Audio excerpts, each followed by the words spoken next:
Hola a todos, muy buenos días, bienvenidos a serenitymarkets.com, su web de información financiera, ya sea usted inversor particular o inversor institucional. Les habla José Luis Cárpatos y este es nuestro tradicional vídeo con las 4 claves de la semana que ahora termina.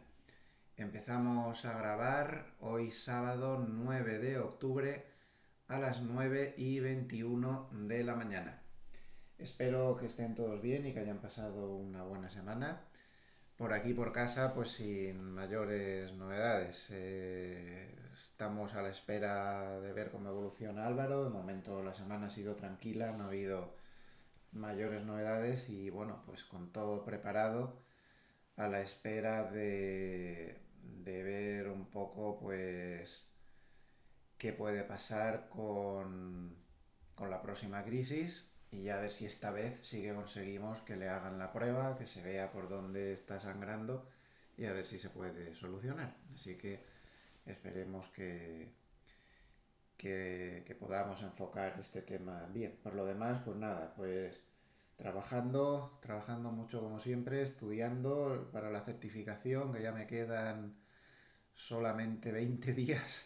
La verdad es que estoy hasta las narices, porque llevo 3 meses ahí sumergido estudiando y ya es un poco, espero que vaya todo bien y que pueda aprobar. Además me examino en casa, es increíble cómo evolucionan los tiempos, ¿eh? Me examino en casa con un vigilante en español, porque la certificación es internacional y parece ser que le tengo que enfocar toda la habitación y enseñarle detrás de las orejas, una cosa rarísima, no sé, y solo puedo tener encima de la mesa un vaso de agua y dos pañuelos. Y no me puedo levantar de la silla en las 2 horas que dura la prueba. Bueno, en dos partes, son casi 3 horas en realidad en dos partes. O sea que como al que le dé un apretón, pues mira, ya sabéis, se levanta suspendido, en fin, habrá que andarse con ojo, qué barbaridad. Bueno, pues nada, a ver si me quito esto de encima. Y el puente, nada, no hay puente porque el martes están las bolsas abiertas, con lo cual, pues hay que trabajar igual, así que un fin de semana normal. A ver si caen por lo menos algunas series, ya que hay poco fútbol este fin de semana. Y hay muchas, ¿eh? Hay muchas. Estoy, como ya comenté la semana pasada, viendo una de Anna Tramer, una trama bastante interesante y que da pie también a muchas reflexiones, ¿no? Como por ejemplo el tema del juego. Al final, esto del juego, hay que llevar mucho cuidado con eso, ¿eh? Hay que manejarlo eso con mucho cuidado. Hay casos ahí auténticamente dramáticos. Y Billions, ya me la he terminado toda, la recomiendo. No me ha gustado el final, ya se lo digo, no me ha gustado el final, porque, en fin, bueno, ya lo verán, no quiero hacer spoilers. Pero bueno, la serie buenísima. Esta temporada yo creo que ha sido magnífica y están preparando la sexta temporada, que creo que la estrenan en enero, o sea que la deben llevar ya muy avanzada. Me ha gustado mucho. También me he enganchado a una nueva que yo creía que no me iba a gustar, porque a mí ese tipo de temáticas como que no me llaman mucho la atención, pero tanto insistió toda la familia y todos mis conocidos, la tienes que ver, que te va a enganchar a ti que te gustan las series. El juego del calamar, una serie coreana, bueno, pues me ha enganchado. Sí que me gusta, sí, la verdad es que es una metáfora sobre, yo qué sé, sobre la ambición humana y también sobre la ludopatía, lo que hace la cadencia de la gente a endeudarse hasta las cejas sin pensar en lo que viene después y también pues una metáfora sobre las personas buenas y las personas malas, que desgraciadamente también hay muchas en el mundo. No sé, me ha gustado. Me ha gustado eso que es coreana, todos son coreanos y es un poco exótica, ¿no? Pero está muy bien, los actores lo hacen muy bien y a mí me ha gustado mucho. El juego del calamar, lo recomiendo. Creo que ha sido además uno de los mayores éxitos de la historia de Netflix. Está en Netflix, por cierto, se me había olvidado decirlo. Así que pues muy interesante. Y poco más. Bueno, antes de empezar, un poquito de propaganda rápida. Recordarles que Intefi Escuela de Negocios, ya saben que la vendí hace ya tiempo, pero en este tema del máster estoy como profesor y llevo todo el tema académico exclusivamente, y creo que hemos preparado ahí un máster pues desde el punto de vista académico bastante bueno, muy bueno. Y nada, pues comentar que las clases empiezan el día 15, o sea que si hay algún interesado más, pues que este es el momento. Y también recordar, hacía tiempo no comentaba, que ya saben que yo soy director de inversiones de Gloversia, una IAFI que está abierta a cualquier negocio que puedan proponernos. Nos interesa muchísimo la posibilidad de fusiones de SICAPs, que vean ustedes que tienen SICAPs y que vean que con la nueva ley esta de las 100 personas mínimo con 2.500 euros al menos, pues va a tener que cerrarla. Podían hablar con nosotros y podíamos hablar de la posibilidad de alguna fusión. Tenemos una, la multimercados equilibrada, que es la conservadora, es una sigue la categoría, está dentro de la categoría Morningstar alternativa, o sea, el equivalente, quiero decir, para que se hagan una idea, alternativos trading macro en euros, siguiendo al índice Morningstar de alternativos de asignación de activos prudentes. Ahí tenemos muchos más de esos 100, 2.500, con lo cual podríamos fusionarnos. También nos interesan posibles negocios inmobiliarios. La EAFI es muy activa también en esos temas. Y yo personalmente estoy bastante interesado en ver la posibilidad de si puede entrar más gente a esta nueva. Bueno, esta ya estaba, pone aquí Equity, es como se llamaba antes, ahora se llama Dinámica. Lo ves, Dinámica SICAF, esta SICAF ya la llevaba a la casa. eh, con otro planteamiento de gestión, llevará en el año como pues, alrededor de un 3% así. Y desde hace unos pocos meses pues le hemos dado un enfoque nuevo, estoy yo ahí como asesor principal, y bueno, llevamos muy pocos meses, aún no se puede sacar muchas valoraciones, pero de esta nueva estrategia sí que hemos puesto aquí en esta web, que es gloversiasicap.com, solo hay que marcar gloversiasicap.com, y ahí sale todo el backtesting que se hizo desde el año 1973 hasta marzo del 2021. Ya digo que en la práctica lleva solo desde el mes de mayo, no ha dado tiempo a ver aún absolutamente nada, ni a valorar nada, y menos con este mercado pues un tanto torcido que llevamos desde entonces. Pero sí que tiene el backtesting de muchísimos años ahí, es muy profundo, desde el 73 hasta el 2021 hay varios crashes, hay periodos alcistas muy potentes, periodos bajistas enormes, y permite hacerse una idea de por dónde van los tiros. Resultados pasados no garantizan nada en el futuro, evidentemente, pero sí puede dar una idea. Es mucho más agresiva que la otra que llevamos, la multimercados, y creo que puede ser interesante. Y la verdad es que estamos muy interesados en gente que pueda entrar, aunque sea con los 2.500 euros, eso, los 2.500 o más, para ver si podemos llegar a cumplir el requisito este famoso. Así que cualquier interesado no piense que es muy poco dinero, para nosotros nos vendría de maravilla, nos vendría muy bien a ver si podemos llegar a esa cifra. Luego el backtesting sale con una estrategia que sale con unas cifras, yo creo que bastante buenas. Luego la realidad puede matizar algo, pero en principio como base pues yo creo que está bastante bien. Así que ya saben, pueden verlo en gloversiasicap.com. Pues nada más, pues vamos a empezar, si les parece, ya con el análisis de la semana. Una semana pues muy movidita, muy movidita. Empezó como el rosario de la aurora, empezamos aquí el lunes día 4. Empezamos con un día muy duro, con muchos nervios, y se ha acabado con una cierta recuperación que ahora analizaremos detenidamente, pero sin que las cosas estén nada claras. Las cosas no están nada claras. económicas. Así que, si les parece, vamos a empezar ya directamente con la clave número uno. Esta semana sí que tenemos que volver a situar como clave número uno la situación macroeconómica porque es absolutamente vital y está condicionando muy fuertemente al mercado, muy fuertemente. La situación claramente es una situación macroeconómica hostil.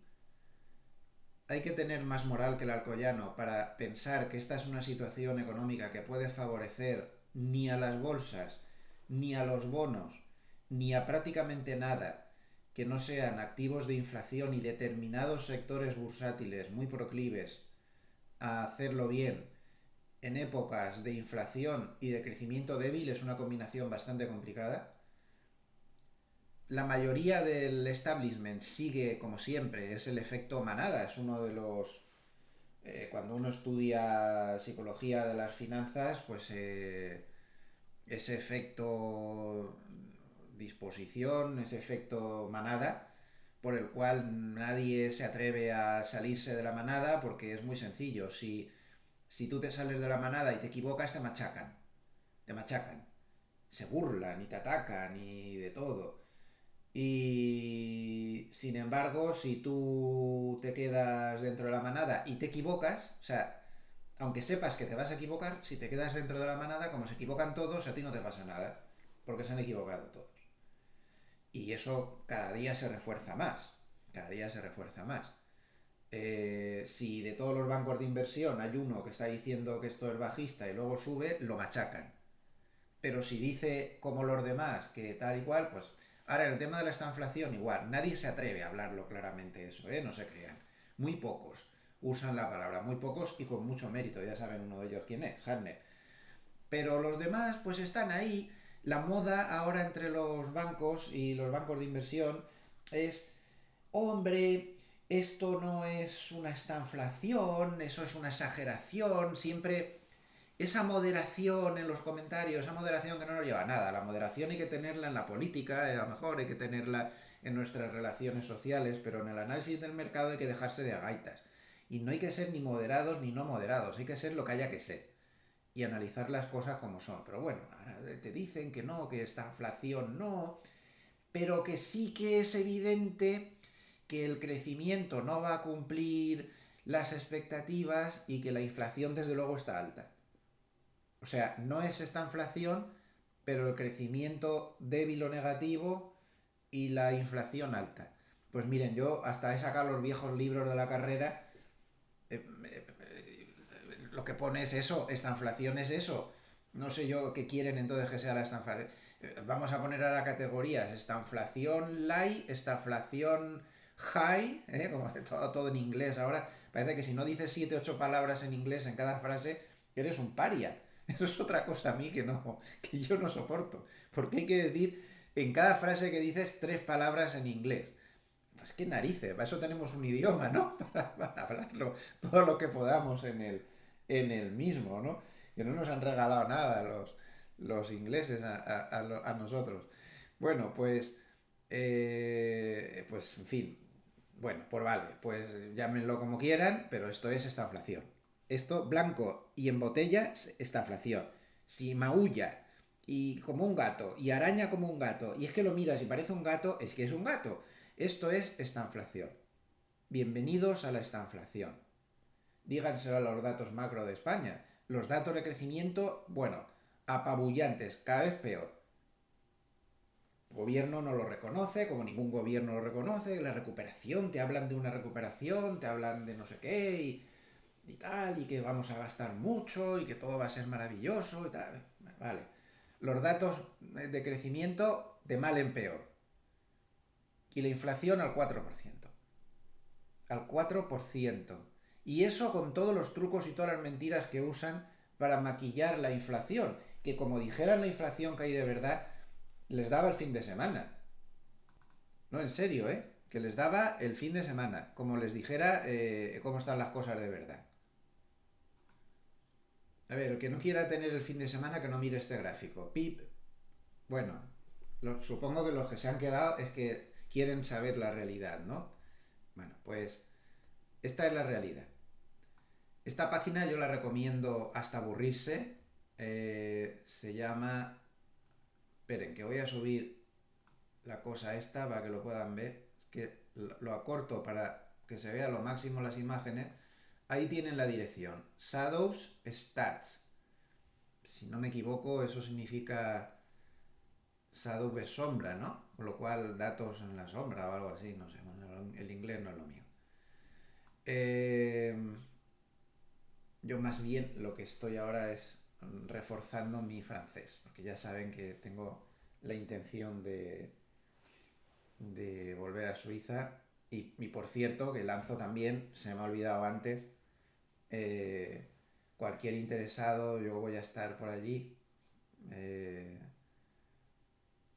no sé si estaré combinando aquí y allá, aún no sé muy bien, pero sí que voy a estar con negocios allí y cualquier propuesta de negocios en Suiza relacionado con el asesoramiento, con cualquier otra cosa, yo encantado de escucharlo.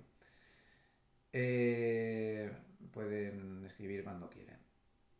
Bueno, pues no sé por dónde iba, estaba, se me ha ido el santo al cielo. Sí, estábamos hablando de este tema de los datos en la sombra. Eh, ya saben que en la época Clinton, de esto ya les he hablado alguna otra ocasión, en la época Clinton se cambió, voy a ver si, voy a ponerlo esto en cristiano para que lo puedan ver ustedes más fácil. Bueno, con este navegador creo que no me deja, es que me he cambiado de navegador, bueno, da igual. Me he puesto un navegador Brave, creo que se llama, parece que va mejor y lo tengo esto como más limpio todo. La verdad es que funciona muy bien. Estoy bastante contento con él.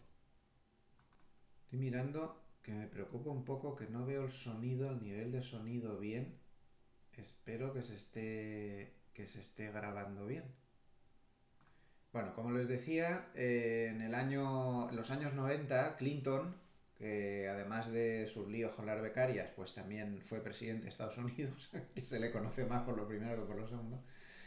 Bueno, es una broma. El amigo Clinton decidió, debido a que la inflación estaba por las nubes, que iba a cambiar la forma de cálculo y que iba a estudiarla o iba a calcularla de otra manera para que asustara menos, para que se viera menos inflación. Bueno, fue una forma de maquillar el asunto. Aquello tuvo mucho éxito porque la inflación siempre daba mucho más bajo, pero mucho más, así como 2 o 3 puntos menos, y el resto de países imitaron, todo lo malo se pega, o sea, todo se pega menos la hermosura, pues lo imitaron y empezaron a usar ese método alternativo que rebajaba falsamente y artificialmente la inflación. Bueno, pues hay gente que ha tenido la santa paciencia, y esto es muy loable, como esta web de Shadows Stats, ha tenido la santa paciencia de seguir calculando la inflación como se calculaba antes, como se ha calculado toda la vida hasta que este caballero decidió cambiarla para que pareciera menor de lo que era. Hay un montón de trucos que en esta web pues lo explica muy bien. Bueno, pues la inflación actual, pues ya saben, está al 4 y mucho, casi el 5% el IPC general, no el subyacente, y la que nos hubiera dado si se siguiera calculando como se calculaba antes, estaría en el 9%. En el 9% de inflación. Cada uno. Aprovecho esta web para darle un vistazo. Miren, si hay una payasada que a mí me parece bochornosa, es cuando publican el dato de paro semanal. El dato de paro semanal, no, perdón. El dato de paro que publican en el dato de empleo general. O sea, el que se da el primer viernes de cada mes. Ese dato, para empezar, le ponen siempre una nota debajo que pone que el dato está mal calculado porque los partícipes marcan la casilla. Es que ellos lo hacen con una encuesta, no lo hacen como en España, que pues van al servicio de empleo y calculan cuántos parados hay. No, no, ahí no. Ahí hacen una encuesta. mandan unas cartas y tú contestas a la encuesta. Entonces, ellos mismos reconocen que en las X esas que se ponen, los que están con planes de lo de la pandemia y historias de estas, no están marcando que son desempleados de verdad y ponen que están en activo. Y ellos mismos reconocen que todo está mal calculado. ¿De acuerdo? Entonces, eh, además de eso, esa forma de cálculo es muy sospechosa, no está nada claro que sea correcta y esta página web pues calcula varias formas alternativas de cuál podría ser el paro de verdad en Estados Unidos. Entonces, el oficial sería la línea roja, que no llega al 5%, el 4,8% más o menos, pero lo normal es que el paro de verdad, sea el 9 y pico, casi el 10. Ellos además dan otra previsión tremenda, pero bueno, esto ya me parece un poco exagerado.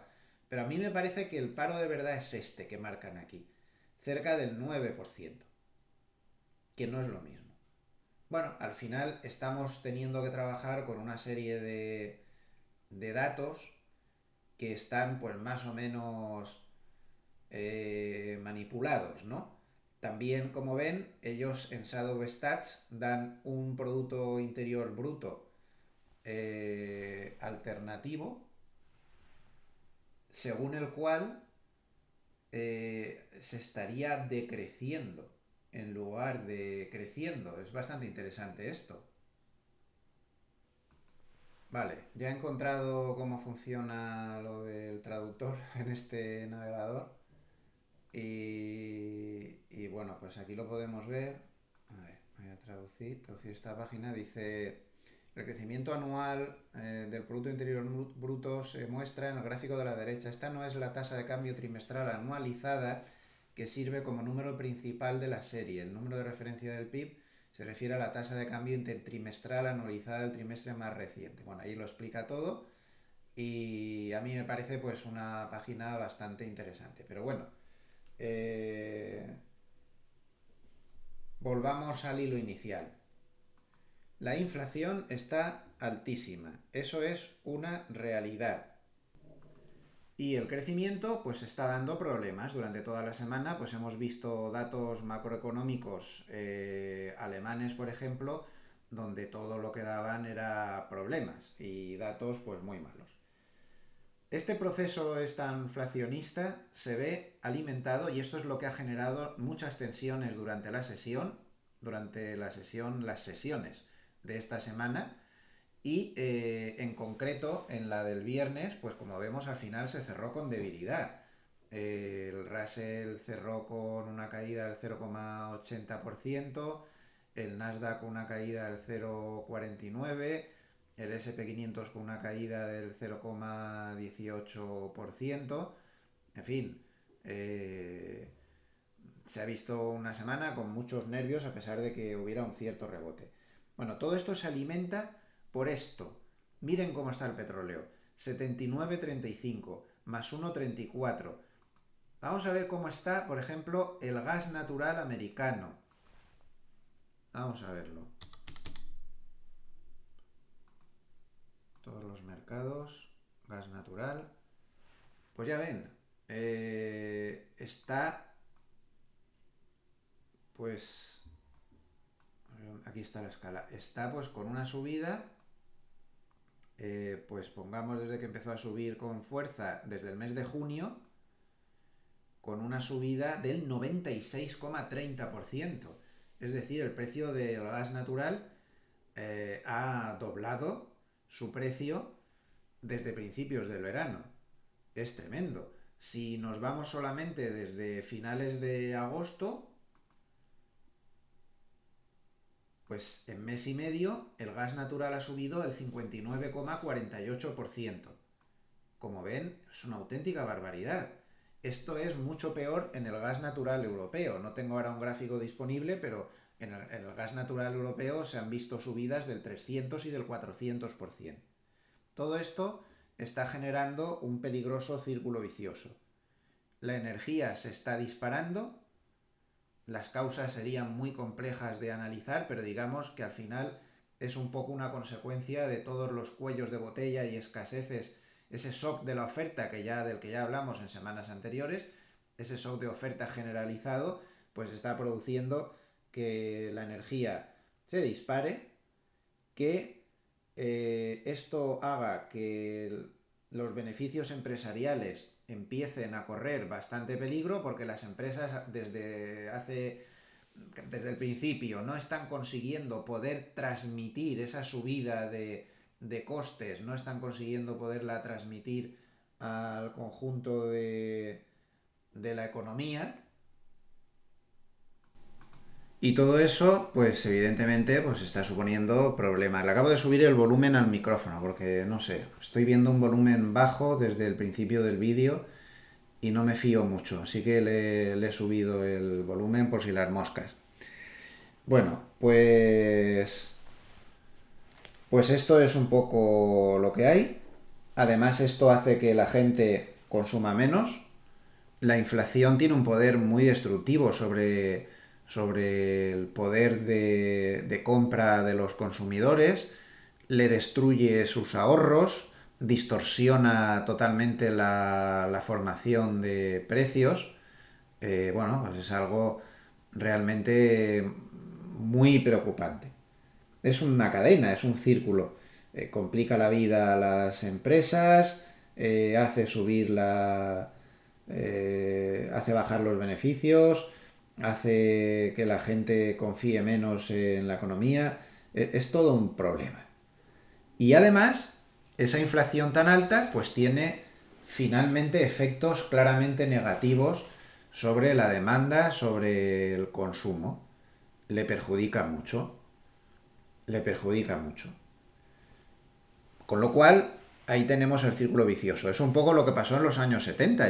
Es que esto empieza a parecerse a los años 70. No es lo mismo. En los años 70 estábamos hablando de inflación que se fue al 20% y barbaridades así. Pero todo empezó así, por un shock de oferta provocado por, por la guerra entre Israel y países vecinos y demás. Esto provocó un problema de la energía que venía desde Oriente Medio y al final se lió de tal manera que los precios de la energía se dispararon y llevó a una crisis esta inflacionista pues muy grave. Pero en cierta manera sí se parece, no en los mismos niveles, no se puede hablar de las mismas cifras, pero en cierta manera sí que se parece y mucho. Los precios de la energía pues están disparando todo lo demás. Así que pues esto es lo que hay. Y este ha sido el factor predominante durante toda la semana, que el mercado le tiene mucho miedo a la inflación. Ya todos esos cuentos de que la inflación es transitoria y demás, Lagarde lo dijo ayer mismo y la Reserva Federal lo repite sin parar, pero cada vez tienen menos convicción. Y Lagarde, por ejemplo, está muy bien que salga contando eso cuando las actas de la última reunión del Banco Central Europeo dejó, digamos, al desnudo lo que está pasando de verdad dentro del Consejo del Banco Central Europeo. Y lo que está pasando es que se veía clarísimo en las actas, era una preocupación muy notable por la inflación, mucho más de lo que están reconociendo ellos, y muchas peticiones de que se termine la QE. Muchos conservadores, incluso, o sea, los que se llama palomas dentro del Consejo, estaban diciendo que el mercado ya se había hecho la idea de que en marzo iba a terminar la QE y que había que dejarla estar, porque el problema que tienen los bancos centrales es que van a tener que escoger entre crecimiento e inflación. Y que no les quepa ni la menor duda que lo que van a escoger es inflación, sin duda, aunque sea por una cuestión de cuáles son los objetivos de los bancos centrales. Miren, el objetivo del Banco Central Europeo solo es uno. No tiene como objetivo fomentar el crecimiento como la gente cree.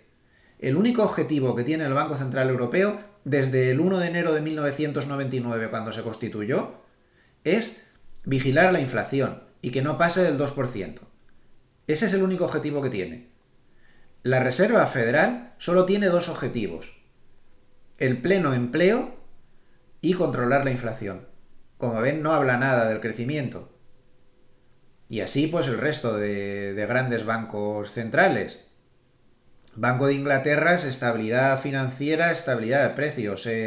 Banco de Canadá es la estabilidad financiera. O sea, no van a defender el crecimiento, no lo van a hacer porque se tienen que preocupar de la inflación, que ya nadie se cree lo de la inflación transitoria y se les está empezando a ir de las manos por culpa de esta subida, este subidón que estamos teniendo en los precios de la energía. Y claro, aquí va un gráfico doloroso. Mucho me temo que lo que precisamente quiero enseñarles se sale del gráfico por un pelo. A ver, voy a intentar reducirlo. Ahora sí que lo van a ver mejor porque lo he hecho el gráfico más pequeño. Bueno, lo importante es esto de aquí arriba. Se dijo que una de las razones por las cuales, y es verdad, es cierto, ya lo analizamos en su momento, por las cuales la inflación se había disparado, era por determinadas partidas que hasta que no se renueve la cesta de productos y de servicios sobre los que se calcula la inflación, pues van a seguir teniendo mucha relevancia. Y una de esas partidas era la de coches usados. Los coches usados habían tenido una subida enorme, pues teniendo en cuenta que tras el COVID el sector de coches de alquiler, el sector de automoción en general, todo esto pues había sufrido mucho. Y la verdad es que muchos coches no se habían vendido, ni nuevos ni usados. Ese mercado se había ido un poco al traste. Entonces, bueno, pues era lógico que se subiera y tal. Y la Reserva Federal repetía, bueno, pero esos precios de los coches usados está bajando, y nos lo decía por aquí. Creo que el cursor se me ha borrado, donde está la flecha. Mayo, junio, septiembre. Entonces los precios de los coches usados, como ven, volvieron a bajar. Pero es que miren lo que está pasando últimamente, miren el final del gráfico. Los precios de los coches usados se están disparando. Y este era uno de los factores que se suponía que eran más transitorios. Y sin embargo, miren lo que está pasando. Este es el índice Manheim de precios de coches usados, que es el más respetado. Entonces, es de suponer que este factor que se suponía que es uno de los grandes factores que iba a arrastrar a la inflación a la baja, está fallando, miren lo que está pasando. Y ya no les digo nada con los coches nuevos. Los coches nuevos también están haciendo mucho daño a la inflación. Claro, ¿y ahora qué pasa? Que por los cuellos de botella prueben ustedes a comprarse un coche nuevo. Una amiga mía me dijo esta semana que había ido a comprarse un Volkswagen, que era el que le gustaba, y le habían dado de plazo un año de espera. ¡Un año! Y tengo otros conocidos que en coches de otras marcas les están diciendo 6 meses. Claro, ¿qué van los concesionarios a bajar los precios? Teniendo lista de espera de los coches porque no pueden producirlos por los cuellos de botella, por los problemas en los chips, en las piezas de repuesto. ¿Nos estamos dando cuenta de en la que nos estamos metiendo económicamente y cómo se está frivolizando esto y se está minimizando como hacemos siempre con todo? ¿Pero de qué recuperaciones estamos hablando? ¿Cómo nos vamos a recuperar, por ejemplo, en Europa cuando el sector de automoción es un sector predominante en todas las potencias industriales? Y no pueden vender su producción hasta dentro de un año porque no tienen piezas. Y no hay ninguna solución a corto plazo para todos estos problemas de los cuellos de botella, de la escasez. ¿Pero cómo vamos a mejorar?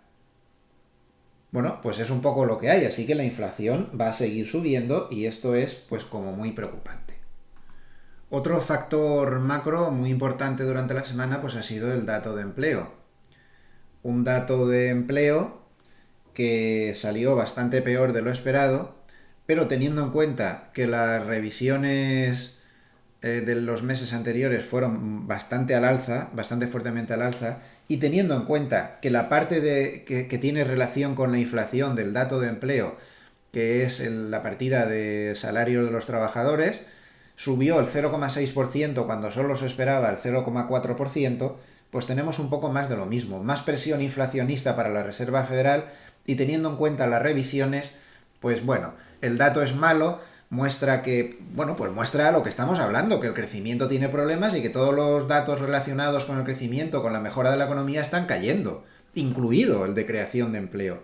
Aparte de la misteriosa cuestión de la escasez de trabajadores disponibles que hay en Estados Unidos, que esa es otra.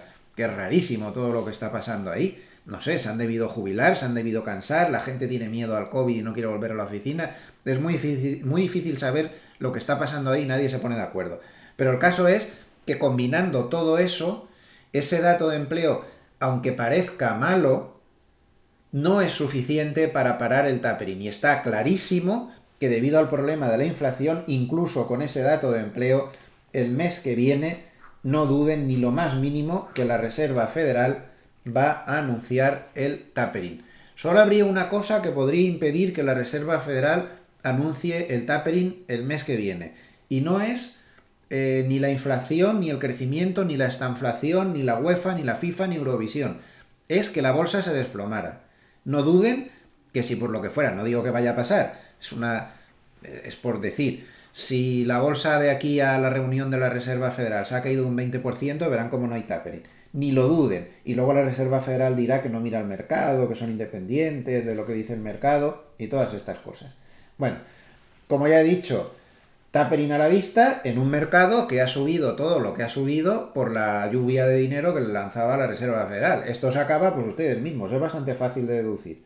Durante la semana se ha solucionado temporalmente el tema del límite de la deuda en Estados Unidos y bueno, nos volveremos a preocupar dentro de un par de meses porque lo único que han hecho es prorrogarlo durante 2 meses. Pero bueno, ha sido un factor positivo y ha servido de excusa para el rebote importante que hemos visto en el SP500. También ha sido un tema muy importante durante la semana desde el punto de vista macro, y termino ya con esto, pues el tema de Evergrande. Evergrande sigue ahí, el pufo de María Santísima montado, 300.000 millones de dólares, el 2% del Producto Interior Bruto de China, y además el problema es que está contagiando a otros promotores chinos más pequeños. Durante la semana, otro promotor chino, Fantasía, ha empezado a incumplir, le van a meter también en default, y el gobierno chino no sabe, no contesta. El gobierno chino, en lugar de intentar ver alguna posibilidad de enfocar esto de alguna manera, lo que está haciendo es despistar la atención subiendo la tensión geopolítica con Taiwán. Ese es un truco muy viejo que han usado multitud de gobernantes a lo largo de la historia en todo el mundo. Cuando tienes una crisis encima, para despistar a la gente y para animar a la gente y unirla, entonces te inventas el follón bélico de turno con quien sea. Y ahora está en el tema de Taiwán. Hace pocas horas el presidente chino, Xi, ha dicho que ya ha llegado la hora de la reunificación pacífica con Taiwán. No sé para este señor que se ha perpetuado en el poder de por vida, no sé para este caballerete qué es exactamente la palabra pacífica. No sé cuántos misiles disparados debe ser la palabra pacífica, porque no creo yo que haya ninguna posibilidad de reunificación con Taiwán si no serían a tiros los unos con los otros. Bueno, pues este es el truco que ha usado el gobierno chino para despistar el tema de Evergrande, que parece que no tiene muy claro qué tiene que hacer con él, pero que es un tema que el mercado occidental tampoco sabe muy bien cómo se lo tiene que tomar. En cualquier caso, no olvidemos que ese tema de Taiwán queda anotado como posible cisne negro.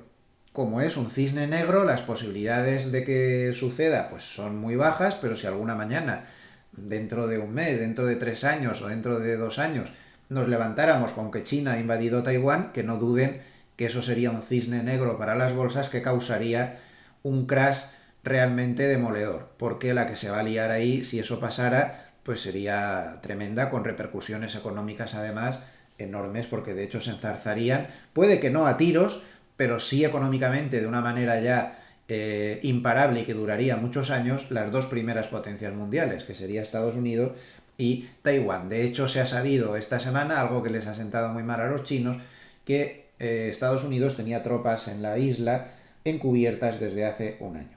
Bueno, pues esto sería un poco el resumen de las cosas macro más importantes que han pasado durante la semana. Y pasamos a la clave número 2, que yo la he llamado pues bonos alta tensión. Es un tema que ha condicionado mucho al mercado toda la semana. Aunque haya habido al final rebote, durante toda la semana nos ha hecho mucho daño la caída constante que están teniendo los bonos. El bono americano a 10 años no levanta cabeza. Aquí tienen un gráfico de la rentabilidad. Como ven, toda la semana ha sido una semana de subidas de rentabilidad, ha sido demoledora la subida de rentabilidades durante la semana. Y esto en todo momento ha puesto muy nerviosas a las bolsas y sobre todo en determinados momentos, quitado los días de rebote, ha presionado fuertemente al sector tecnológico, ya que se asocia que los tipos de interés altos pues, pueden perjudicar sobre todo al sector tecnológico. De hecho, como veremos después, incluso los más alcistas, como son los Kolanovic y los de JP Morgan, no recomiendan el sector tecnológico, y eso que son los más alcistas y con mucha diferencia. Pero este sector no, por su sensibilidad a los tipos de interés. El caso es que nos hemos plantado al cierre de la semana y evidentemente nos hemos plantado al cierre de la semana, como ven, en el 1,60. Pero es que evidentemente si estamos en ese nivel es porque los bonos, un mercado donde no hay tantas emociones como en la bolsa, donde los particulares no tienen nada que decir, no mandan tanto como no mandan nada en el mercado de renta fija, los profesionales, las manos fuertes, lo que te están diciendo es, yo lo que estoy descontando es que la situación macro ahora sí que se ha torcido. Y además, si está subiendo tanto la rentabilidad es porque dentro del binomio estanflación, es decir, crecimiento débil e inflación fuerte, lo que más miedo le está dando al mercado es la parte de la inflación. Porque si fuera al revés, no estarían subiendo tanto. Además, ahí se está descontando el tapering, que las bolsas son muy optimistas al respecto, pero los bonos desde luego que no, a pesar de que a ellos puede que les afecte menos. Para las bolsas ha sido un poco la vida, ese dinero que les caía del cielo, pero para los bonos ya hemos dicho muchas veces que también el Estado tendrá que emitir menos cantidad de bonos y hay una serie de factores ahí de matemáticas, en este caso, que indican que no está tan claro que vayan a afectarle, que vaya a afectarle tanto a los bonos el tema del tapering, no se crean, a pesar de que pueda parecer una tontería lo que estoy diciendo. Pero bueno, el caso es que 1,60% de rentabilidad. Alta tensión en los bonos. Y ahí es un nivel de resistencia importantísimo.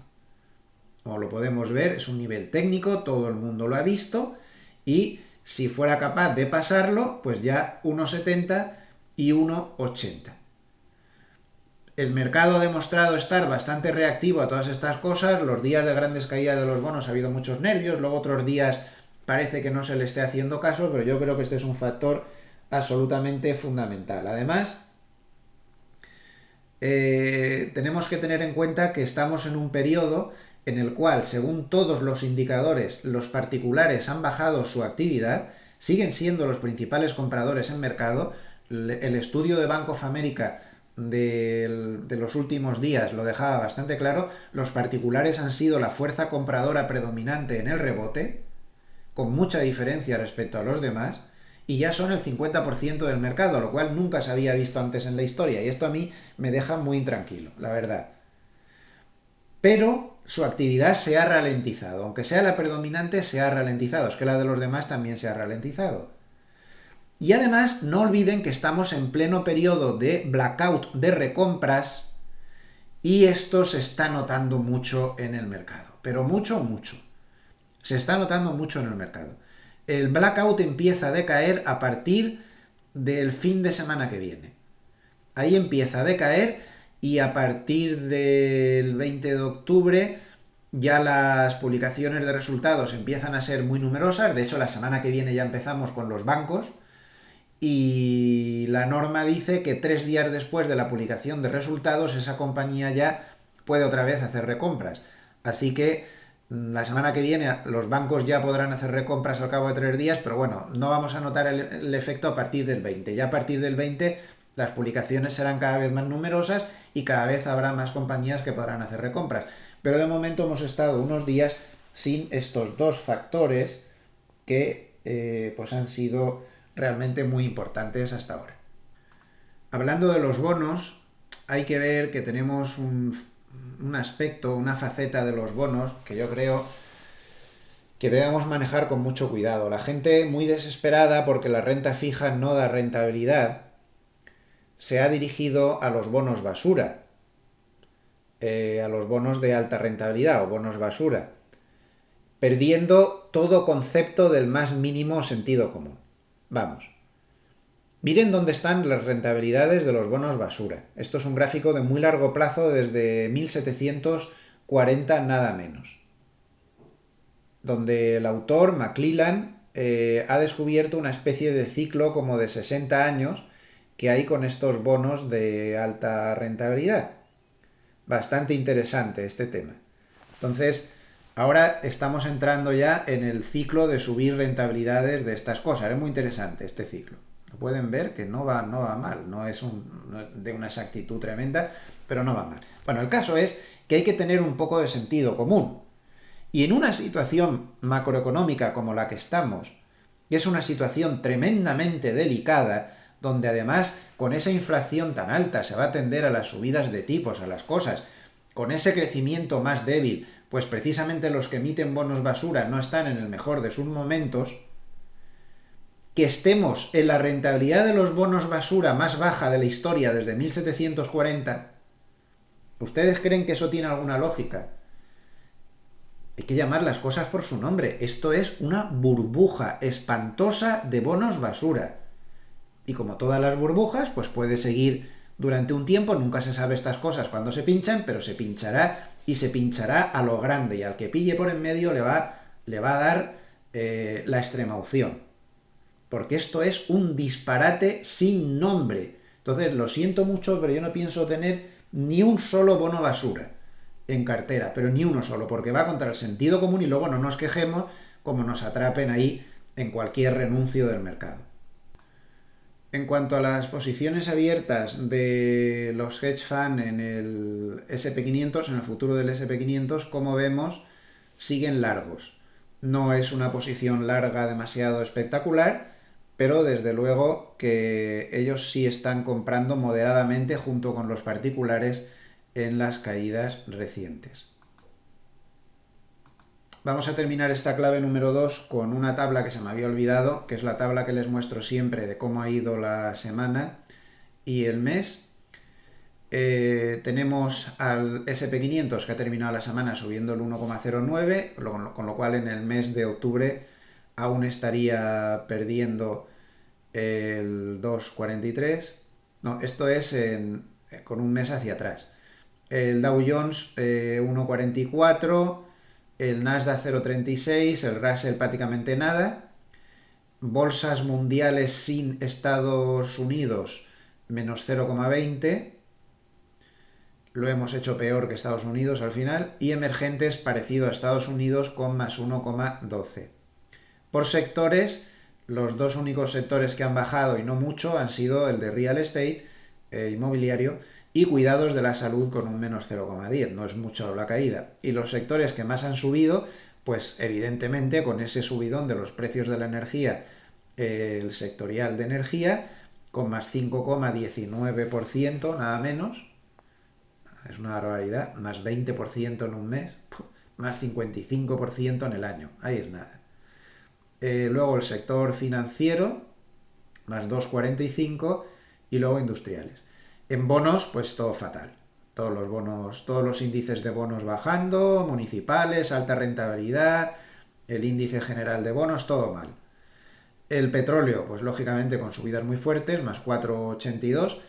El gas natural, menos 0,20 en la semana, ojo, en la semana, porque ha habido una corrección desde máximos, pero en un mes más 14,12 y en un año más 120%. ¡Hala! Ahí es nada. El oro, la eterna promesa que nunca funciona.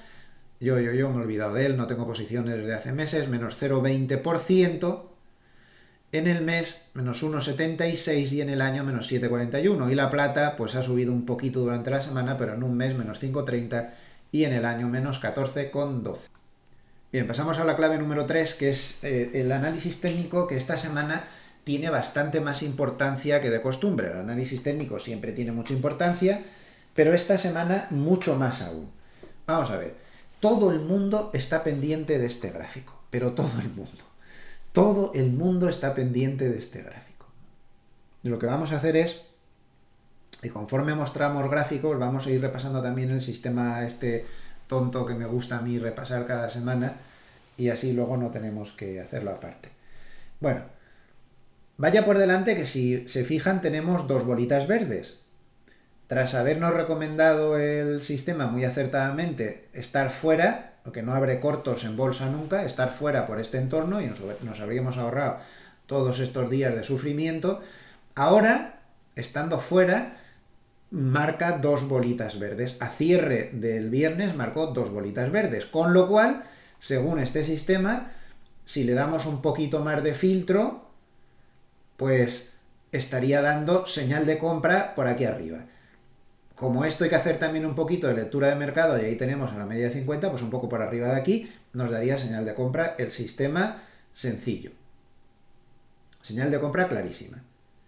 Bien, vamos a fijarnos en algunas cosas más. Todo el mundo está pendiente de este gráfico, y ante una situación macroeconómica como esta, que no va a mejorar, que lo único que va a hacer es empeorar, el tapering se acerca, el mercado se va a guiar mucho más por el análisis técnico que antes. Primera cosa que nos tenemos que fijar. Se está canalizando el SP500 en un canal bajista. Aquí está la parte de abajo, ven la línea de puntitos, y aquí está la directriz bajista que va por la parte de arriba. Estamos en un posible canal bajista. Con lo cual corremos el peligro de que tras tocar aquí, ahora se caiga. Como ya comenté en los vídeos que voy haciendo día a día, yo compré algo por aquí en estos rebasamientos de la media de 100 y como comenté este día, pues ahí tomé beneficios. Y luego ya al cierre ya se fue para abajo, esto lo comenté ya en la crónica de cierre europeo, que aún estaba por aquí arriba, y luego ya ahí se ha quedado clavado. Y lo hice porque veo demasiada resistencia y yo estoy más en una modalidad swing trading ahora que otra cosa. Como no veo nada claro el mercado, pues lo que estoy haciendo es hacer swing trading a días, aprovechando las idas y venidas que está teniendo, porque creo que es la mejor forma de ir rascando un poco y de ir al menos impidiendo las pérdidas, porque es que todo está cayendo, está difícil, este mercado está difícil de narices. Bueno, pues ¿por qué hice eso? Pues porque yo veo que aquí hay un canal bajista, claro, está claro. Luego, eso ya es un nivel de resistencia. En segundo lugar, que ahí está la media de 50. La media de 50 fue un rival temible cuando actuaba como soporte. Es que se pasó un año que no la rompió. O tenía rebasamientos mínimos. Entonces, hay que respetarla. Es un nivel muy difícil y encima está coincidiendo con el techo del canal bajista. Pero es que hay algo más. Si nos vamos a los retrocesos de Fibonacci y marcamos, pues vemos que el 61.8% de retroceso de Fibonacci, esto es que lo pone con una tintita que casi, que no sé por qué lo pone esto tan finito, ahí, 4.434. Entonces, ahí, tenemos el mismo punto, la media de 50, el techo del canal bajista y el retroceso de Fibonacci el 61.8%. Conclusión, si estás haciendo swing trading, lo mejor es cerrarte. Y ahora ya, si rompe todo eso, entonces sí que puede dar una señal de compra sin tampoco emocionarse mucho, porque si da una señal de compra aquí, seguramente se frenará en algún punto por toda esta zona. El mercado no está para bollos y yo sigo pensando que de aquí a finales de año ya nos podemos ir olvidando de ganancias ni de nada de todo esto. Con suerte que se quede por donde está. Entonces, eso es para mí la estrategia que hay aquí, no hay otra. Hay que olvidarse de largo plazo, aquí hay que estar en swing trading, peleando, y si rompe este nivel, pues seguramente ahí sí que puede tirar para arriba. Pero tiene que romperlo, ¿eh? Y de momento no lo ha hecho, ni se ha acercado. Respecto a la gama del mercado, que cobra mucha importancia en estos temas, al final la gama de mercado es un poco la reactividad que tiene el mercado por culpa de los market makers que están detrás y tienen que tomar posiciones en un lado y en otro. En estos niveles de cierre está neutral. Con lo cual el mercado no tiene una reactividad excesiva.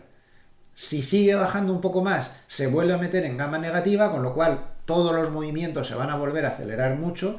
Y si se situara por encima de estos niveles de resistencia, entra en gama claramente positiva, lo cual nos volvería a llevar a un mercado mucho menos reactivo, mucho más tranquilo, mucho menos proclive a los líos hacia abajo y más proclive a las subidas lentas. Ni que decir tiene, hasta ahora hemos visto la parte de las resistencias, pero esto no está nada claro de que vaya a hacer la ruptura Y si lo que pasa es lo contrario, bastaría simplemente con que se volviera a meter por debajo de la media de 100 para que aquí se pusiera todo el mundo muy nervioso y veríamos muchos cierres de largos que pensaban que se había acabado la subida, la bajada, y que estábamos entrando ya en una fase pues como todas estas de aquí, que tras las subidas venían largas fases alcistas. Si se vuelve a meter por debajo de la media de 100, ese escenario se va a quebrar. Y habría que andarse con ojo. Habría que andarse con ojo. Si lo vemos desde el punto de vista de las velas Heiken-Ashi,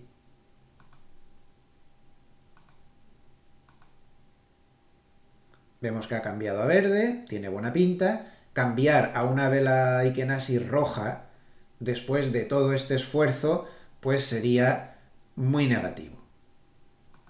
Bien, entonces a media de 100, vital.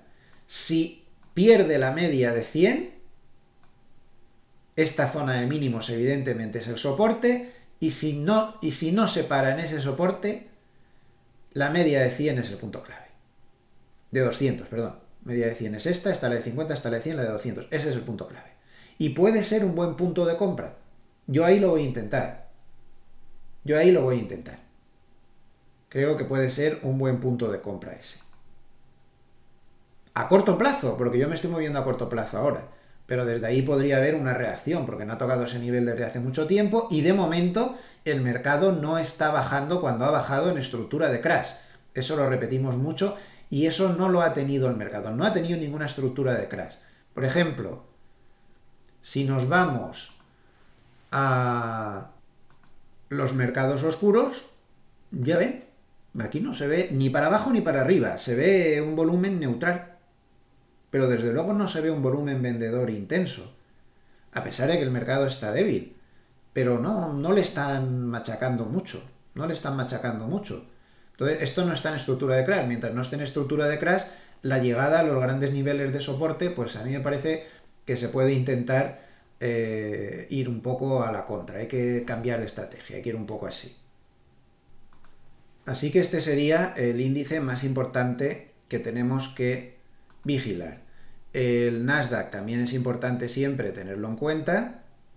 Bueno, pues está un poco como el SP500, pero mucho más débil. Como vemos, está mucho más débil. Ha recuperado mucho menos y está mucho más lejos de los niveles clave de resistencia. Se ha limitado a situarse por encima de la media de 100.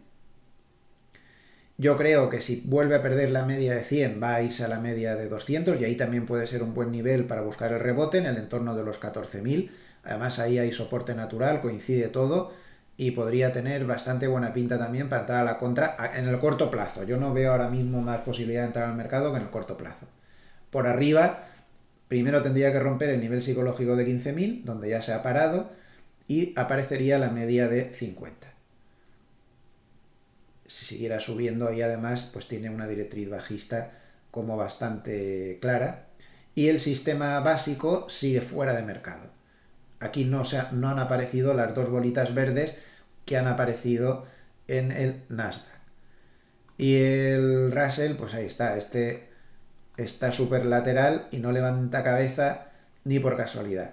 Y el sistema sencillo, bueno, estar en ese lateral poco puedes esperar, pero de momento daría cierre por debajo de estos mínimos de aquí, que fue donde dio las dos primeras bolitas rojas. Desde entonces no ha vuelto a hacer nada. En Europa, pues tenemos un rebote bastante brillante del DAX sobre la media de 200 y poco más.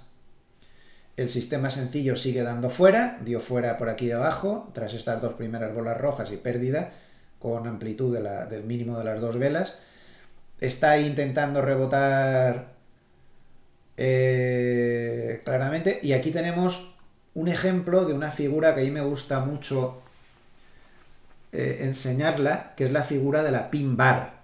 Esto es una pin bar, esto es una figura que se busca muchísimo. Se busca muchísimo ese tipo de velas pin bar. ¿Qué es una vela pin bar? Es una vela que sobre un soporte, también puede servir para corto sobre una resistencia, sobre un soporte se ve una vela de este tipo. Cuando llevas una caída previa, eso es vital, y se produce sobre un soporte, entonces un día tienes una vela con una sombra gigantesca en dirección de la tendencia previa, pero que al cierre se te queda una vela con un cuerpo muy pequeñito. Lo que dice la teoría es que hay que intentar comprar por encima de los máximos de las pin bar. Y bueno, pues habría salido muy bien. Esto habría salido realmente bien. Esto en el Energy Master Bolsa y en el Master hablamos mucho de estas cosas. Es una figura muy bonita y que la busca mucha gente. El sistema sencillo no da ninguna señal, sigue fuera. El Eurostoxx llega a la resistencia de la media de 50, de 100, esta es la de 100, la de 50 es esta. Y el sistema sencillo sigue sin dar nada. Y el IBEX pues está en una zona bastante confusa, no está nada claro lo que está haciendo. Y evidentemente, pues parece claro que si rompe definitivamente esa zona de 9.000, 9.100, tiene bastantes posibilidades de irse por aquí arriba. Pero está en una zona muy confusa, pero desde luego tiene un gráfico muy diferente al de los demás, como podemos ver. Este es un fenómeno parapsicológico, va totalmente a su aire. Y aquí, encima, estamos dentro de señal de compra activada. Como podemos ver, aquí hubo dos velas verdes, se rompió claramente el máximo y está con señal de compra. Este va al revés del mundo. Mientras no haya dos velas rojas y tal, y dos puntitos rojos, pues seguiría señal de compra. Bien, de todos estos gráficos que hemos visto hasta ahora, el más importante es este, del SP500 que hemos analizado. El aspecto técnico del bono americano a 10 años es lo más vigilado que hay.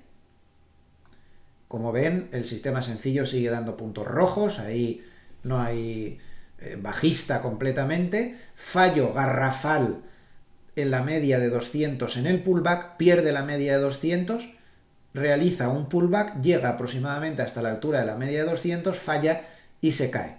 Y aquí llega ya la rentabilidad del 1,60. Ya saben que la rentabilidad es un gráfico espejo de la cotización, está justo al revés.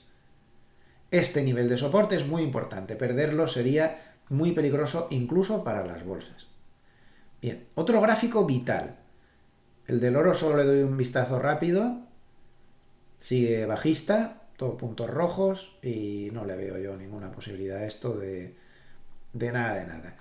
Vamos a centrarnos en este segundo gráfico importante de la semana, el gráfico del petróleo. Miren cómo está el petróleo y con los efectos que tiene para la inflación.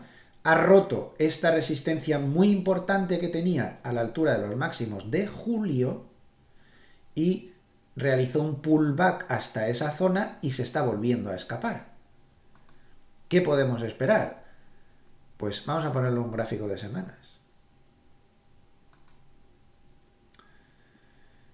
No tiene nada si confirma la ruptura de esta resistencia 76, no tiene nada hasta 87, que es justo el nivel que le dio Goldman no hace mucho de subida.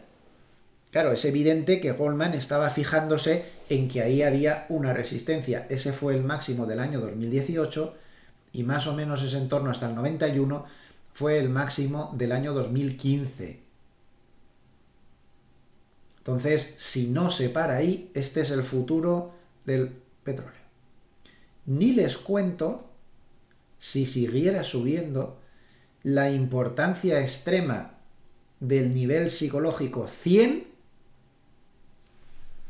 Si llega ahí, ya no tanto por técnicos, sino por fundamentales. Psicológicamente, cualquier subida del petróleo por encima de 100, yo creo que puede provocar una catástrofe en los mercados. Porque la gente va a considerar que la inflación se va a disparar. Ya ha habido otras veces que ha estado muy por encima, ha llegado hasta 210 en el año 2008. Yo creo que ahí se montaría el Belén. Se montaría el Belén. Vamos a tenerlo muy en cuenta. Desde el punto de vista del sistema sencillo, que se me ha olvidado, pasamos otra vez a días. Pues el sistema sencillo aquí está ganando un dineral, es lo que tiene. Cuando hay tendencia, pues la pilla entera. Pues está largo desde la zona 71 así, pues está ganando casi $8 en este momento. Si llegara a 87, pues se puede pensar en tomar beneficios. Esto no tiene que ser tampoco Entonces le pueden hacer lectura y ya está. Pero en principio el sistema estaría largo y se mantiene largo sin mayor novedad.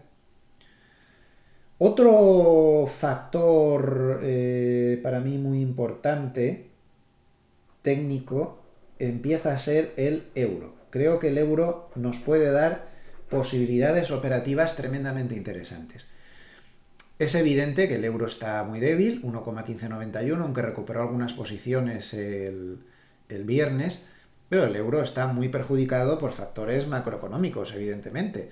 La diferencia, el spread de tipos en Estados Unidos y en Europa es favorable a Estados Unidos, los tipos son más altos ya de facto en Estados Unidos, pero es que además la Reserva Federal va a iniciar el tapering ya, está endureciendo su postura ya, lo cual puede tensar más sus tipos de interés, y estoy hablando no de los tipos de interés nominales de la Reserva Federal, que esos van a seguir quietos durante mucho tiempo, sino de los tipos reales del mercado, este y este. Entonces, como el Banco Central Europeo tiene mucha menos prisa con todo, lo lógico sería que esta diferencia de spread entre el dólar y el euro pues le siga favoreciendo. Además, la bolsa no tiene muy buena pinta y el dólar tiende a actuar como valor refugio y además, no siempre, pero habitualmente, vamos a ponerlo en un gráfico de semanas a ver cómo se ve, el dólar tiene una cierta tendencia estacional a subir hacia fin de año por... sería un poco complicado de explicar, por temas contables, por temas de reservas que tienen que volver a tener y coeficientes legales y demás, los bancos, otras instituciones de crédito. Entonces, no siempre, pero en general, a partir de octubre el dólar tiende a subir o, si está bajista, a quedarse quieto. Si está alcista, acelera las subidas, y si está bajista, tiende a estarse más o menos quieto. Aunque no siempre pasa. Entonces, por ejemplo, el año pasado, como vemos, sí que aceleró en el último tramo, tuvo todo este tramo de aceleración. Estoy en un gráfico de semanas, ¿eh? Y el año anterior estaba cayendo mucho durante todo el año, pero desde que llegó octubre se frenó por ese efecto estacional que le ayuda. O en el año anterior, que también estaba muy bajista, ya a partir de octubre consiguió el resto del año quedarse en lateral. Entonces, no lo tiene mal. Perdón, estoy viéndolo al revés. Esto es el gráfico del euro. Esto es el gráfico del euro. Es decir, aquí el dólar estaba muy bajista y llegó octubre y tuvo un intento ahí por los efectos estacionales de aguantar, aunque al final no pudo, y desde mediados de noviembre pues no salió bien, pero sí los años anteriores. Estaba alcista y tendió a pararse. Bueno, no se ve muy bien. La verdad es que lo estaba viendo al revés y me estaba pareciendo que se veía claro el efecto estacional en los años anteriores, pero no es así. Como este es el gráfico del euro contra el dólar, lo que tendríamos que ver son caídas de este gráfico para que se viera el efecto estacional. No se ve muy claro aquí, aunque algo sí que se ve. Y aquí sí que se ve claro en 2016. Pero bueno, el caso es que aquí también sí que se ve. Llega octubre, el dólar está bajista porque el euro está alcista y aquí tiende... Bueno, perdonen porque se lo estaba diciendo justo al revés. Digamos que aquí se ve un poco confuso, pero si nos vamos a un gráfico de estacionalidad, se ve que el dólar, y de muchos años, se ve que el dólar tiende a subir en la última parte del año, aunque no se vea muy claro en estos gráficos. Bueno, en este gráfico de semanas, como vemos, que es el euro contra el dólar, tenemos al euro muy débil, con una especie de hombro, cabeza, hombro gigante. No tiene muy buena pinta precisamente. Y vamos a verlo desde el punto de vista del euro. A mí lo que me parece interesante es que fíjense entre qué dos niveles más importantes nos movemos. Por un lado, el 1,17, donde está la media de 100 semanal y donde hay un nivel de resistencia muy fuerte, Yo creo que teniendo en cuenta la debilidad endémica que puede tener el euro contra el dólar, ese puede ser un nivel para abrir cortos muy interesante. Yo de hecho lo voy a intentar, abrir cortos en ese nivel. Y sin embargo, por debajo, miren la formidable zona de soportes que hay en el 1.15. Ahí se le puede buscar la vuelta, puede romperlo perfectamente, irse a 1.13, pero al menos en primer intento yo creo que ahí se puede pelear y si lo perdiera, como es un nivel de soporte muy importante, la caída seguramente sería muy fuerte y se podría ir bastante más abajo. Si lo vemos en gráfico diario, ahí vemos el soporte 1.15 también, que se ve muy bien. Y con el sistema sencillo, pues nos habría dado una señal de cortos pues muy buena. Ahí nos dio la pérdida esta cortos y mantiene la zona de cortos. Así que ojo con el euro dólar y perdone porque me estaba liando.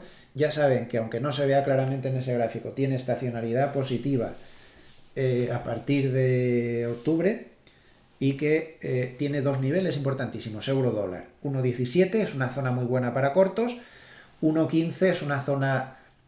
Es más fuerte la zona de cortos que la zona de largos en 1.15, que esa podría fallar.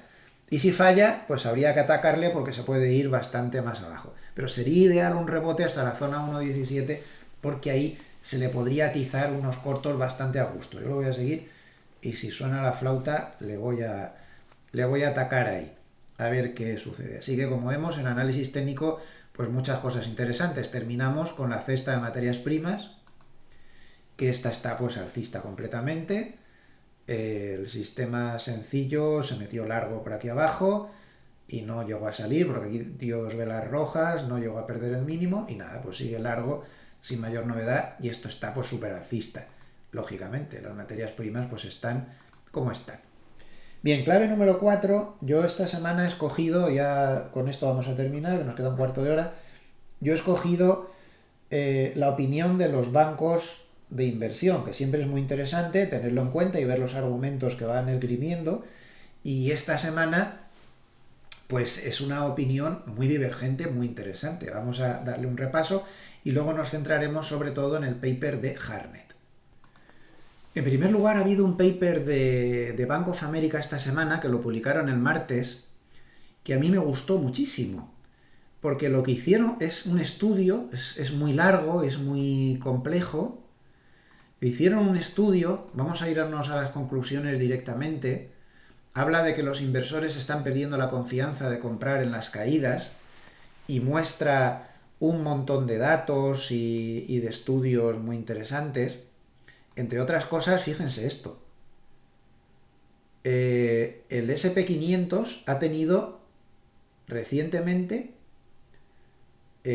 dos caídas de 3 sigmas que se recuperaron en 10 días. Bueno, esto ya lo hemos hablado otras veces, la facilidad que tiene el mercado para recuperar. Bueno, esto no haga mucho caso. Lo importante es que aquí lo que habla es de que se ha debilitado la facilidad que tiene el mercado para comprar en las caídas, ¿no? Y luego más adelante hacen un estudio que me ha parecido muy valioso. Voy a parar y lo busco. La parte más importante del paper es esta frase de aquí. A partir de aquí, donde ellos dicen que en caso de que siguieran las bajadas, ellos ven que, por todos los estudios que ponen por delante, que lo más probable es que la bajada, puede haber dos tipos de grandes bajadas.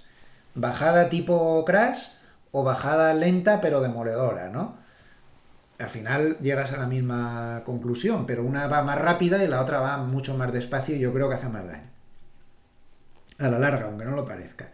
Entonces ellos dicen que por todos los estudios que han llevado a cabo, creen que de seguir las bajadas, lo normal es tener una bajada lenta pero constante, estilo cuarto trimestre del 2018, en lugar de un amplio colapso rápido y violento como pasó en febrero del 2018 o como pasó recientemente entre febrero y marzo del 2020. Es decir, si volvemos al gráfico de semanas, ellos no ven tanto un palo así o un palo violento como febrero de esto, sino más bien ven esto, un cuarto trimestre del 2018.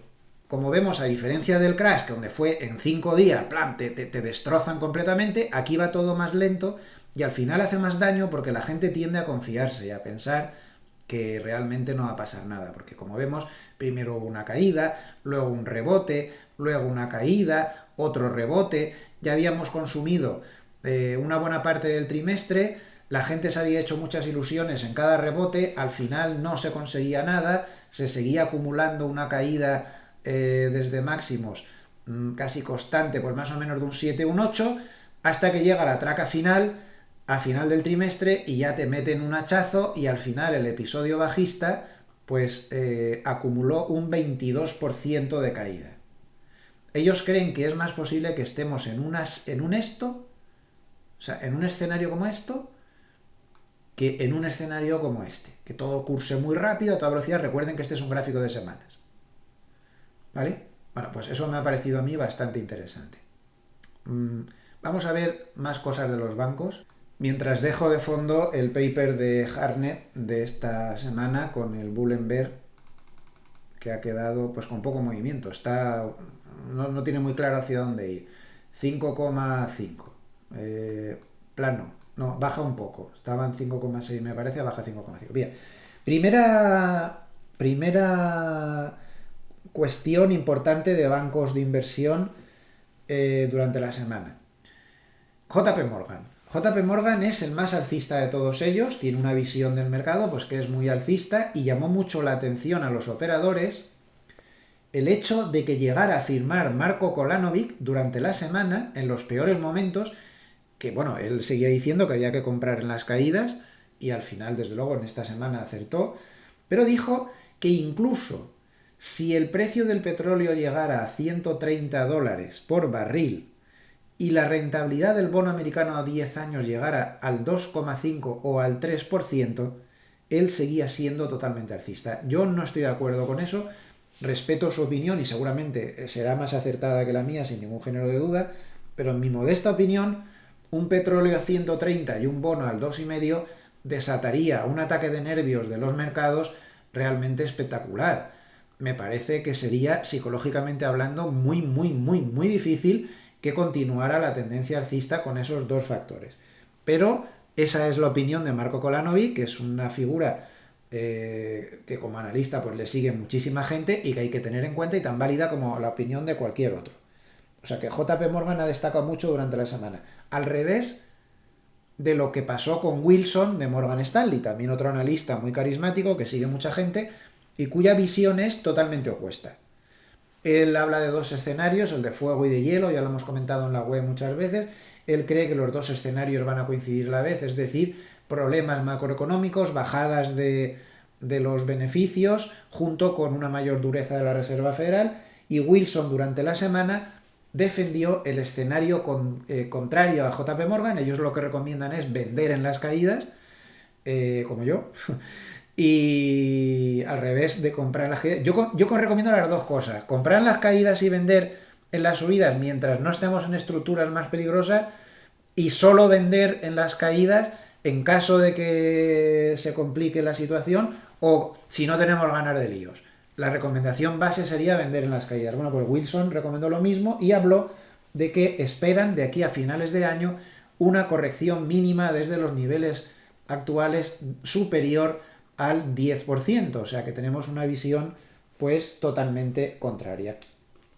Y el tercero en discordia, de los que más están causando pues revuelo mediático durante la semana, pues es Bank of America, que sigue acumulando acierto tras acierto. Yo creo que este banco tiene una línea de análisis macroeconómico muy brillante, porque de hecho en el dato de empleo de ayer, por ejemplo, JP Morgan y Goldman pronosticaban un dato de empleo por encima de lo esperado, Bank of America por debajo de lo esperado, y el que volvió a acertar ha sido Bank of America otra vez. Así que creo que la línea de análisis macro de Hartnett es buena, se adapta bien a esta situación actual, a lo mejor en otras situaciones no tanto, no lo sé, pero hay que seguirle. Así que vamos a terminar ya el vídeo dándole un repaso a las opiniones de Harnett, que además he visto también que estaban analizadas aquí en un artículo de Zero Hedge. Cada vez es que Harnett tiene ya mucha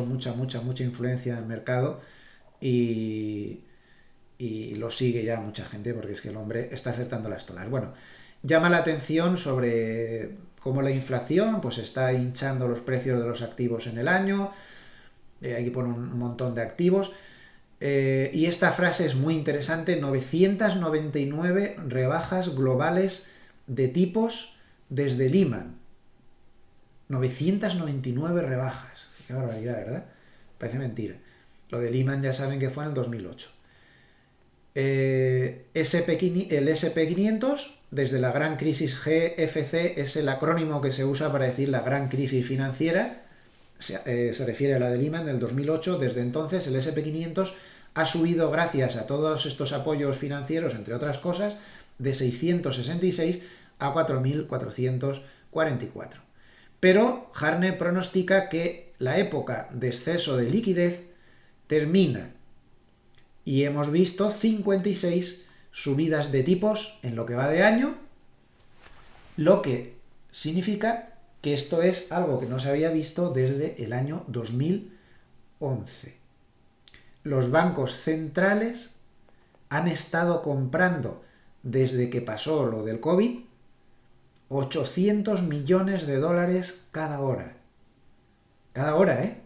800 millones de dólares. ¿Cómo iba a bajar el mercado con todo eso? Pero ahora esto ya ha bajado a menos de 100 millones de dólares a la hora, como los taxis. Están bajando la bandera ya. Esto está bajando mucho y va a seguir bajando. Llama la atención sobre un mercado muy interesante que yo no me había fijado y que está subiendo mucho, que es el mercado de Arabia Saudita, 33% en el año.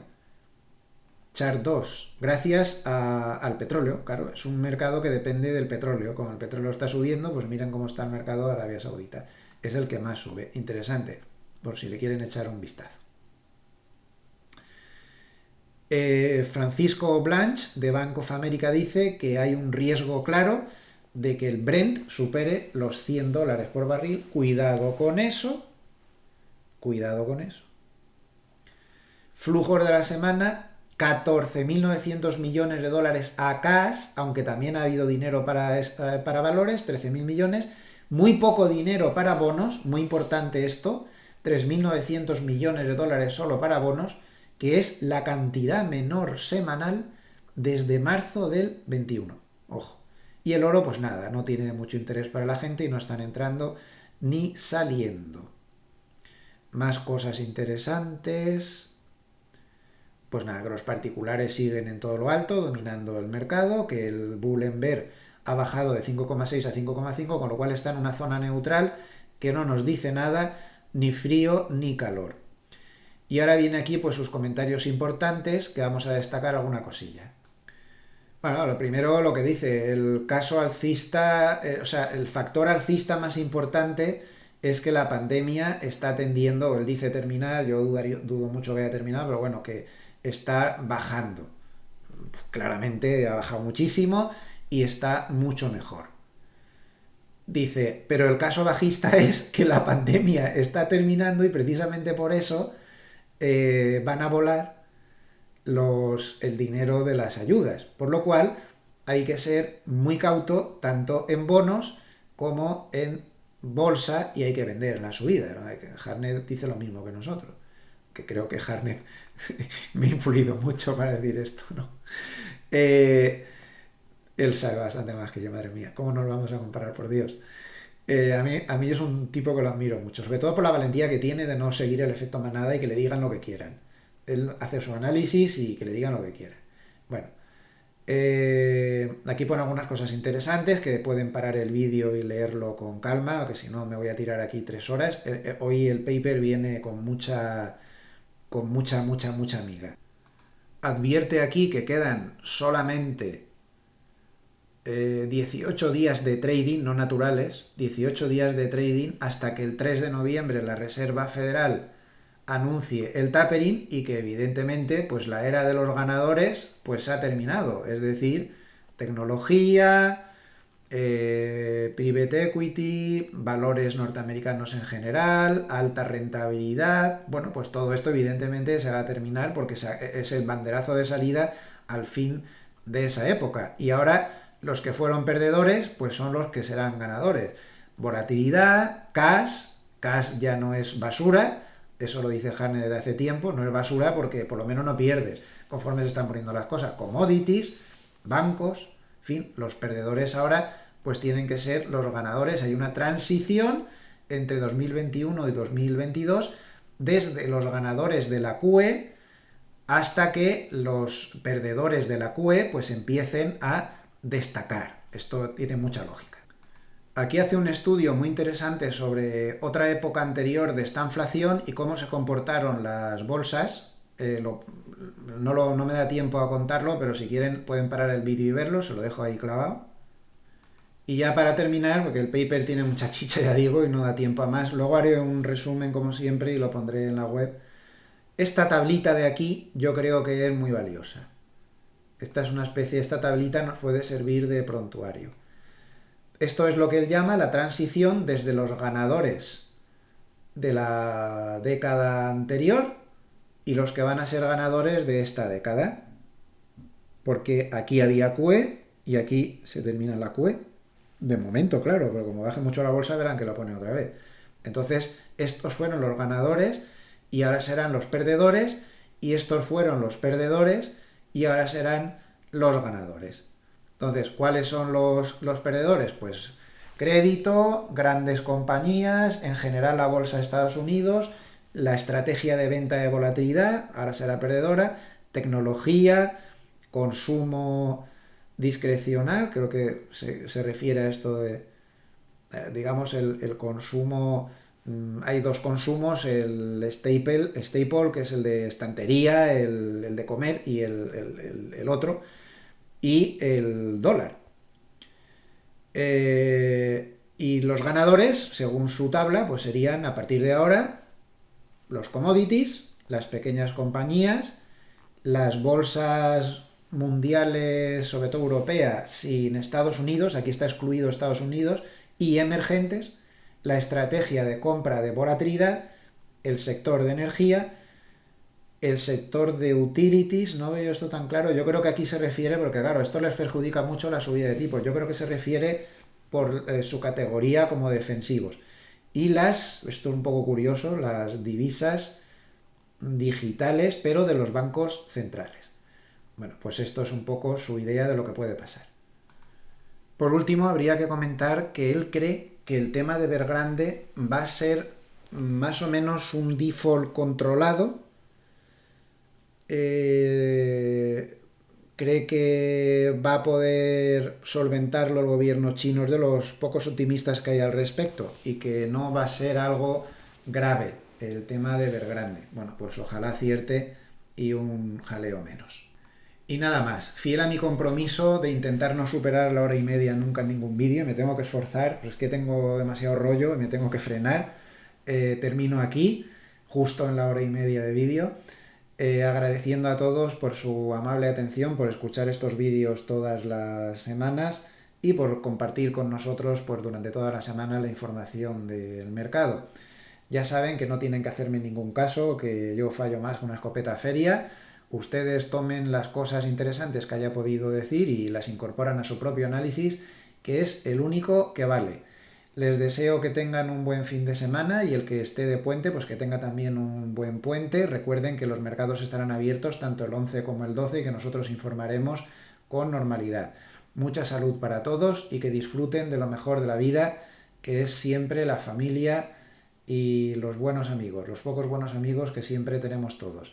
Muy buen fin de semana. Yo a nivel de vídeos les espero otra vez el lunes sobre las 8:30 de la mañana para ver la apertura el inicio de la próxima semana. Muchas gracias. Buen fin de semana.